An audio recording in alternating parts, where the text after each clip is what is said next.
गांव के बाहर एक पुरानी हवेली थी, जिसे लोग भूतों की हवेली कहते थे।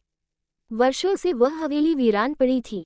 लोग कहते थे कि वहां रात को अजीब अजीब आवाजें आती है, कभी रोने की तो कभी हंसी की। कोई वहां जाता नहीं था, और जिसने जाने की कोशिश की वह या तो बीमार हो गया या डर के मारे गांव छोड़कर चला गया। लेकिन शहर से पढ़ाई कर रहा एक लड़का अर्जुन गर्मियों की छुट्टियों में अपने ननिहाल आया। उसे भूत प्रेतों पर विश्वास नहीं था। उसने गांव वालों से हवेली के बारे में सुना और तय किया कि वह वहां जाकर देखेगा कि आखिर सच्चाई क्या है। अगली रात अर्जुन ने एक टॉर्च, कैमरा और घड़ी ली और चुपचाप हवेली की ओर निकल पड़ा। आधी रात का समय था, पूरा गांव गहरी नींद में था। हवेली की ओर जाते हुए रास्ते में उसे एक काला कुत्ता दिखा, जो उसे घूरता रहा लेकिन भौंका नहीं। अर्जुन थोड़ा घबरा तो गया, पर वह रुका नहीं। हवेली की दीवारें टूटी हुई थीं, खिड़कियां जंग लगी थीं और अंदर गुप्त अंधेरा था।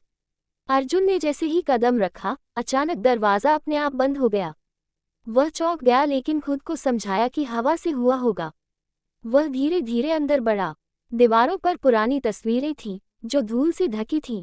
तभी एक कोना से किसी के फुसफुसाने की आवाज आई। अर्जुन ने कैमरा उस दिशा में किया, पर वहां कुछ नहीं था। अचानक दीवार पर एक छाया सी दिखी, एक औरत की, जो सफेद साड़ी में थी और उसके बाल खुले हुए थे। उसके चेहरे पर दर्द और गुस्सा एक साथ था।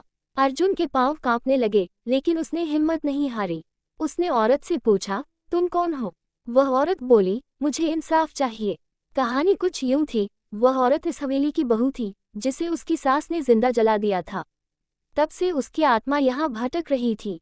वह चाहती थी कि उसकी कहानी सबको पता चले ताकि उसे मुक्ति मिल सके। अर्जुन ने अगले दिन गांव के लोगों को सब बताया और पुलिस को भी बुलाया। पुराने रिकॉर्ड खंगाले गए और सच सामने आया।